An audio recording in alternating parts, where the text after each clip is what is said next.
উপস্থিত আছেন অত্র বিদ্যালয়ের সহকারী প্রধান শিক্ষক মোহাম্মদ আলমুল কবির, আরো পরিচালনায় আছেন অত্র বিদ্যালয়ের শিক্ষক সহকারী শিক্ষক মোহাম্মদ লুৎফর রহমান, আমার সহকর্মী বিন্দু এবং আমার সামনে উপবিষ্ট সকল উপস্থিত শিক্ষার্থীবৃন্দ, আসসালামু আলাইকুম। আজকে মূলত দিনটা হচ্ছে খুবই মর্যাদাপূর্ণ একটা দিন। এই মাসটাই মর্যাদাপূর্ণ, যে মাসটা দুনিয়াতে আগমন করেছিলেন শ্রেষ্ঠ মহামানব হযরত মুহাম্মদ সাল্লাল্লাহু আলাইহি ওয়াসাল্লাম, যে মানুষটি পৃথিবীকে সমস্ত মানুষের অধিকার আদায়ের জন্যই কিন্তু আল্লাহ তাআলা প্রেরণ করেছিলেন, যার উপাধি ছিল রহমতুল লিল আলামিন, বিশ্ববাসীর জন্য রহমত স্বরূপ। তিনি এসেছিলেন সকল মানুষের অধিকার প্রতিষ্ঠার জন্য। তার জন্ম পরিচয় এবং নবুয়ত লাভ সম্পর্কে আমাদের সম্মানিত সহকারী প্রধান শিক্ষক সুন্দরভাবে বলেছে। আমরা জন্ম পরিচয়টা বললাম না, আমি তার কর্মজীবনের কয়েকটা কথা বলবো।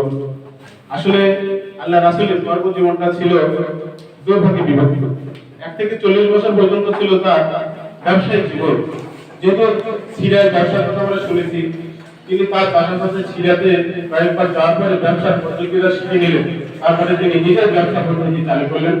তার ব্যবসা সততা দেখে তৎকালীন আরবের সমস্যা, যারা তাকে নবী হিসাবে মেনে নিয়েছিল না, তারাই তার উপাধি দিয়েছিল আরবে।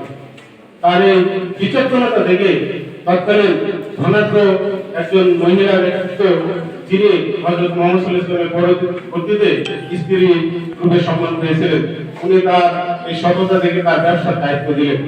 তার ব্যবসায় খুশি হয়ে তার ব্যবসা লাভবান দেখে তাকে এত পরিমাণে তার প্রতি তিনি খুশি হয়েছিলেন এবং এত পরিমাণে তাকে বিশ্বাস করেছিলেন, একসময় তার সমস্ত ব্যবসার ভাগ তাকে দিয়েছিলেন। এভাবে তার ব্যবসার লাভবান দেখে বিগত বছরে যে লাভ পেতেন তার চেয়ে দ্বিগুণ পরিমাণ লাভ পেতেন এবং তার ব্যবসার সফলতা দেখে একসময় তিনি তাকে বিবাহের প্রস্তাব পাঠালেন। আল্লাহ রাসূলের তখন 25 বছর বয়স, মা খাদিজার বয়স ছিল তখন 40 বছর। তখন তিনি তার সাথে বিবাহের আবদ্ধিত হন। তারপরে তিনি 40 বছর যখন পূর্ণ হলেন, তখন তার জীবন শুরু হল নবমী জীবন। তার বাকি 63 বছর জীবন পর্যন্ত এই কয়েক বছর তিনি কি করেছিলেন? ইসলামের দাওয়াত দিয়েছিলেন, দ্বীনের দাওয়াত দিয়েছিলেন। এভাবে তার নবুয়ত জীবনের কর্মজীবনের কিছু সময় শেষ হয়ে গেল।